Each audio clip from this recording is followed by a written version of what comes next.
किसान भाइयों नमस्कार। आज हम ग्राम अतखंडी में पहुंचे हैं और जो हमारे सामने नौजवान युवक हैं ये पंकज तिवारी जी हैं जो हमारे कृषि विज्ञान केंद्र से लगभग 8-10 साल पहले जुड़े हुए हैं और पंतनगर विश्वविद्यालय द्वारा इनको किसान मेले में प्रगतिशील किसान के रूप में पुरस्कृत किया गया है। और जो पहाड़ों में कृषि उत्पाद होता है उसके बारे में ये आपको जानकारी देंगे क्योंकि इन्होंने खाद्य प्रसंस्करण की एक यूनिट लगाई है। तो पंकज जी अपने परिचय देते हुए किसान भाइयों को जरा आप बताएं आपने क्या क्या शुरू किया है। नमस्कार, मैं पंकज तिवारी ग्राम अतखंडी वर्तमान निवासी जो हम अभी निवास कर रहे हैं वो है डोवा भागों में ब्लॉक बाराकोट जनपद चंपावत। अभी जो भी हम कार्य कर रहे हैं जैसे फल प्रसंस्करण का आपने बात की सर जी। किसानी के साथ साथ हम फल प्रसंस्करण का काम भी कर रहे हैं। तो उसमें है जैसे माल्टे का स्क्वैश, नींबू का स्क्वैश और आंवले स्क्वैश, आंवले का जूस, जो भी विभिन्न प्रकार के जो पहाड़ों में उत्पाद होते हैं उनका स्क्वैश यहाँ पर बना रहे हैं हम लोग। उसके अलावा आंवला जो है आंवले का स्क्वैश और उसका जूस, आंवले की कैंडी, अदरक की कैंडी और मसालों पर ध्यान दिया है जैसे कि धनिया, मिर्च, हल्दी या जो भी हमारे पहाड़ों में मसाले होते हैं उनको भी हम पीस करके उनकी मैन्युफैक्चरिंग और पैकेजिंग कर रहे हैं। और साथ ही साथ हमने जो ये मैन्युफैक्चरिंग का जो कार्य है वो हमारा डो भागों में होता है और रिटेल का कार्य दुकान जो आउटलेट है हमारी वो है लोहाघाट में। तो उसको हम अभी धीरे धीरे करके और बढ़ाने वाले हैं। जैसे लोहाघाट के अलावा उसको हम पिथौरागढ़ में दें लोगों को या जी जी। उसको दिल्ली, देहरादून जहाँ तक पहुँच पाए, क्योंकि ऑनलाइन आजकल एक माध्यम है। तो जो हमारे पहाड़ के लोग जो भी बाहर रहते हैं जैसे दिल्ली, देहरादून या कहीं दूसरे राज्य में, जी जी, तो उन तक भी हम अपने पहाड़ के सामान को पहुंचा सकते हैं। आंवले के लिए है ये आंवले का स्क्वैश जब बनेंगे, आंवले के स्क्वैश में चीनी की चाशनी तैयार हुई है और इसमें भी चीनी की चाशनी आंवले के लिए है जी। और इसमें संतरे के लिए बनाई हुई है।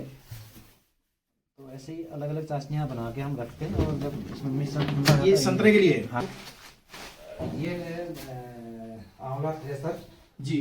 ये क्रश कर देगा आंवले को। अच्छा अच्छा, ये हाँ, ये पूरा क्रश ऐसे क्रश कर देगा। ये हम आंवले का इसमें डालेंगे यहाँ से पूरा क्रश करके यहाँ निकाल देगा।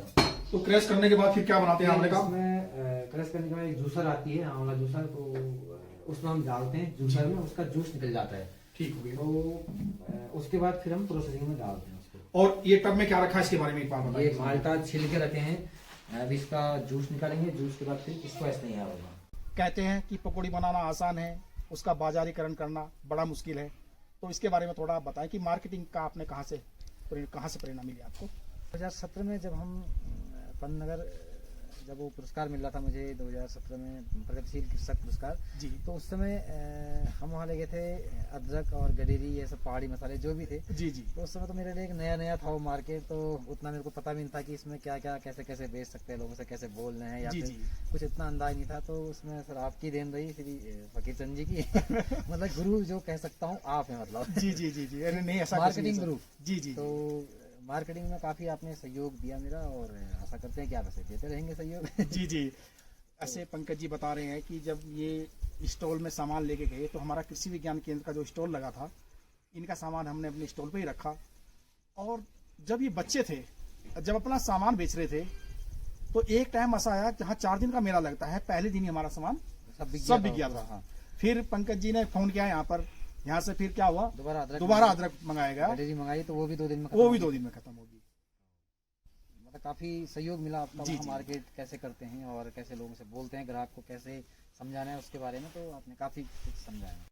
तिवारी जी खाद्य प्रसंस्करण का जो उत्पाद बना रहे हैं, यहाँ के जो भी लोकल कृषि उत्पाद हैं उनसे तैयार कर रहे हैं। और इस समय ये जो यहाँ लोगों का डिमांड है उसके आधार पर बना रहे हैं, जो कि इतनी इनके पास डिमांड है कि अभी उसकी पूर्ति नहीं कर पा रहे हैं।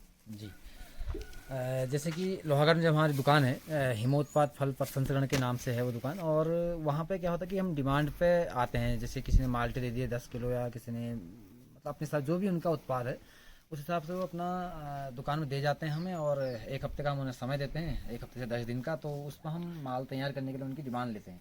तो अभी क्या हो रहा है कि ये माल पूरा एक प्रकार से बिका हुआ माल है हमारा, ये डंप नहीं है। बस इसको हम पूर्ति नहीं कर पा रहे हैं क्योंकि थोड़ा सा अभी महिलाओं को हम रोज़गार तो दिए हैं, लेकिन थोड़ा सा अभी और महिलाओं को और रखना है। लगभग 10 महिला अभी जो है इसके अंतर्गत काम कर रही हैं, जो सिलाई का काम है या फिर उसको रस निकालने का काम है या फिर अलग अलग काम। तो आज उनकी छुट्टी है, तब इसीलिए आज महिलाएं यहाँ नहीं है।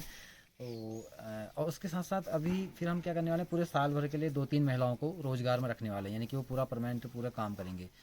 जैसे मसाले का काम है तो उसे पूरे साल भर वो मसाला पीस सकते हैं, या अगरबत्ती धूप बत्ती ये सब हम काम करने वाले हैं धीरे धीरे करके। उसको जो भी हमारे पहाड़ की चीज़ें हैं उसको ही हम मैन्युफैक्चरिंग करके, उसको पैकेजिंग करके, ग्रेडिंग करके उसको हम अलग अलग जगह पहुँचाएंगे। आपके यहाँ ये जो रॉ मटेरियल दिख रहा है, जी। तो ये आप कहाँ से मैनेज करते हैं, कहाँ से? यह लगभग पूरे चंपावत जिले के जो अपना लोहाघाट क्षेत्र है या फिर बाराकोट क्षेत्र है या पाटी क्षेत्र है, और चंपा से भी कुछ लोग आते हैं।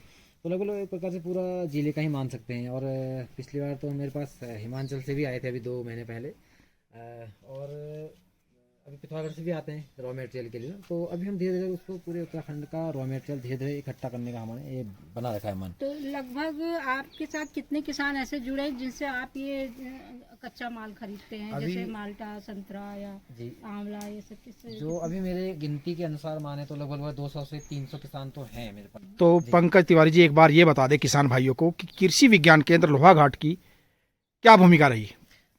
जी सर, सब जो पूरी ये है देन है जो आप देख रहे हैं या मैं कर रहा हूँ ये सब। वैसे तो कृषि विज्ञान केंद्र में मैं लगभग सन 2009 से जुड़ा हुआ हूँ, और तब से मैं खेतीबाड़ी करता था, और खेतीबाड़ी तो आज भी करता हूँ। तो 2013 में मैंने गायत्री मैडम गृह विज्ञान उसमें है, उन्होंने मेरे को फल प्रसंस्करण के बारे में कुछ चीज़ें बताई थी, और फिर मेरा धीरे धीरे वहाँ से रुचि बढ़ी, और यही सब मैंने काम आज काफ़ी बड़े लेवल में यह पहुंचाने का लिया है।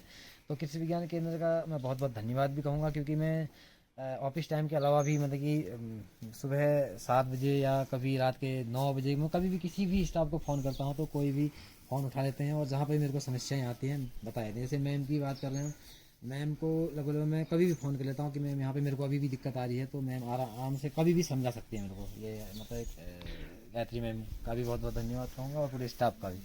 तो और मुझे कृषि विज्ञान केंद्र के जो पंतनगर का जो मेला लगता है, यानी कि साल में 2 मेले लगते हैं, तो उसमें मुझे 2017 में प्रगतिशील कृषक सम्मान भी कृषि विज्ञान केंद्र के द्वारा पूरे ज़िले को पूरे ज़िले में एक आदमी को मिलता है, तो उसमें 2017 में मुझे मिला था। तो उसके लिए बहुत बहुत धन्यवाद कहूँगा।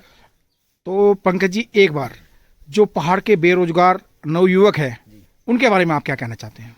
उनके बारे में यही कहना चाहेंगे कि आप भी स्वयं अपना काफ़ी कुछ कर सकते हैं, कि यहाँ से बाहर न जाते हुए अगर आप खुद भी काम करें। जैसे हमें तो अभी रॉ मटेरियल की काफ़ी ज़रूरत है, और उसका भी उत्पादन कर सकते हैं। तो काफ़ी चीज़ें जैसे तुलसी का काम है, या फिर कैमोमाइन का काम है, लेमन ग्रास का काम है, और रोजमेरी का काम, बहुत सारे ऐसी चीज़ें हैं कि जो जंगली जानवर नहीं खाते हैं। और हमें तो रॉ मटेरियल की ज़रूरत है, तो हम काफ़ी रॉ मटेरियल हम लेना भी चाहते हैं। और रोज़गार जो बेरोज़गार युवा हैं, यानी कि जो यहाँ से बाहर जा रहे हैं, जैसे दिल्ली कहीं भी जाते हैं, दिल्ली बम्बई या कहीं भी है, तो उनसे हम यही कहना चाहेंगे कि अपना आप खुद का भी रोज़गार कर सकते हैं, जैसे डेयरी का है या दूसरे अन्य कोई भी, या फल प्रसंस्करण का ही काम कर सकते हैं।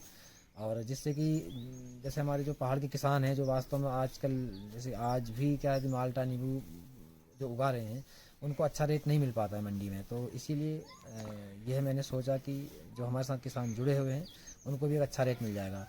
जैसे कि हम माल्टा नींबू जो भी लेते हैं, मंडी से हम लगभग 5-6 रुपये किलो फालतू ही लेते हैं, क्योंकि होता यह है कि किसान मेहनत करता है पूरे 6 महीने या साल भर में, तो उसको कुछ नहीं मिला तो उसका कोई फ़ायदा नहीं है। माल्टा 2-3 रुपये किलो चल रहा है, अभी 5 रुपये 6 रुपये किलो चल रहा है, तो अभी 10-12 रुपये किलो हम ले रहे हैं माल्टे को। ये तो पंकज जी, हमारी शुभकामनाएं आपके साथ में हैं। आपने एक बहुत ही अच्छी पहल की है, तो हम समय समय पर आपके यहाँ पर आते रहेंगे। आपने इतना समय दिया, इसके लिए आपको बहुत सारी शुभकामनाएं, और आपको मेरी ओर से और कृषि विज्ञान केंद्र की ओर से धन्यवाद। धन्यवाद सर, बहुत बहुत धन्यवाद।